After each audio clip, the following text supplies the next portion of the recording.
Vamos lá, gente. Essa questão da informalidade, eu costumo dizer o seguinte, Oswaldo. A informalidade ela cresce quando a formalidade é burocrática. Uhum. Exatamente. Isso é algo que eu tenho de mim, né?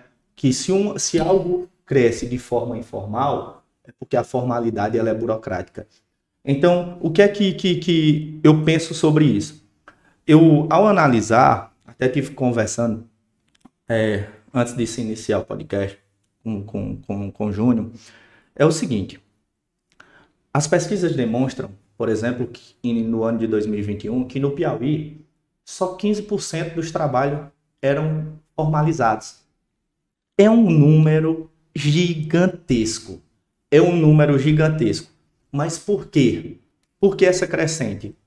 Ao meu entender, a nossa carga tributária é a única culpada relacionada a isso. Nós vivemos para pagar imposto. Todos vivem de paga imposto trabalhador, paga imposto empregador, todos pagam imposto de uma forma abusiva. Então, eu tive analisando em uma pesquisa de contabilidade que o Brasil sempre pagou de 40% a 70% do que se paga ao trabalhador, se paga de imposto ao governo. Você imagina você pagar a um trabalhador 10 mil reais e 7 mil você ter que dar ao governo. Como que se sustenta uma formalidade dessa maneira? Eu não estou aqui pedindo ou buscando a informalidade de forma nenhuma, mas nós não podemos atacar a algo que é feito de maneira errada sem ver o verdadeiro culpado. Sim, inclusive, né, como ele mesmo abordou, e a questão histórica sobre a Transnordestina mostra, ou seja, a linha férrea que chegava até aqui Paulistana, ela era Capim Grosso, Bahia, e passava por Petrolina, Só passava, não parava. mas Paulistana. Então, Paulistana era o ponto principal de partida, e Capim Grosso. Então, e Petrolina era como se fosse menor do que Paulistana, era menos importante na época do que Paulistana. Só que o que aconteceu lá? A questão dos políticos, né? Quem mudou Petrolina foi os projetos de irrigação que foi idealizado pelo senador, né, Nilo Coelho, né? E foi colocado em prática, que é a mesma coisa que nós temos aqui. Nós temos a barragem em Pedra Redonda, que tem 256 milhões de metros cúbicos d'água, a Poço do Marroá, com 296 milhões de metros cúbicos d'água. Então, são mais de 500 milhões de metros cúbicos d'água. Nós não temos um projeto de incentivo político do estado do Piauí com nenhum projeto de irrigação, de área irrigada para produzir. Aí você vê o pessoal de Patos pegando ônibus para ir cortar cana, né, colher laranja em Goiás, nos outros estados, né?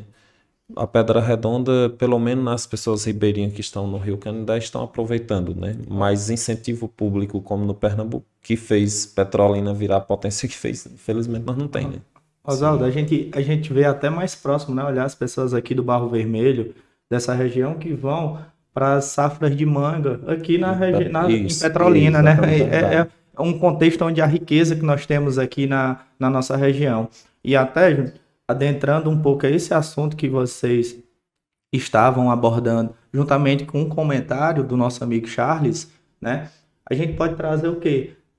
A revolta das pessoas, dos brasileiros, não é nem só pelo pagamento de uma alta tributação, de ser uma tributação das mais altas do mundo. Não é só por isso. A questão é em que essa tributação está servindo a população.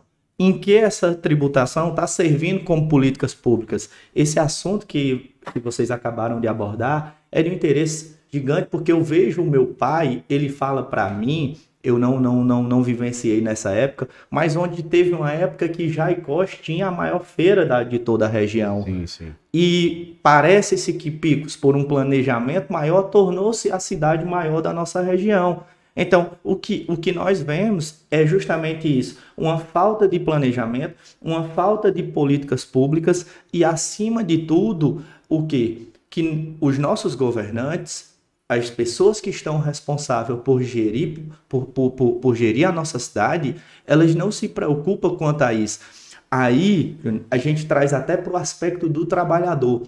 O trabalhador que recebe um salário mínimo, paga seus impostos, aquele que não está na informalidade, ele vai para sua casa, e aqui eu já falo do que eu tenho conhecimento da nossa cidade, ele chega ali no bairro São Francisco, por exemplo, ele não consegue entrar pelas crateras que está tendo na cidade. Ele não consegue ir ao interior pela estrada da forma que está.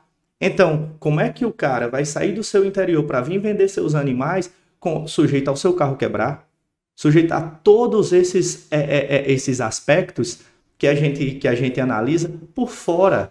Então, por que não tem essas políticas públicas de fazer com que essas pessoas, com que esses trabalhadores, eles possam chegar e vender, oferecer o seu produto da melhor qualidade, mas facilitar a sua caminhada, facilitar como agora recentemente está sendo feito para o sul do Piauí. O sul do Piauí está reformando todas as estradas para que a soja possa ser escoada. Exatamente. Então, assim, nós temos que pensar na nossa região. Isso que o Oswaldo acabou de falar é um aspecto importantíssimo. Como que uma pessoa de um lado de uma barragem sai para uma plantação em um outro local?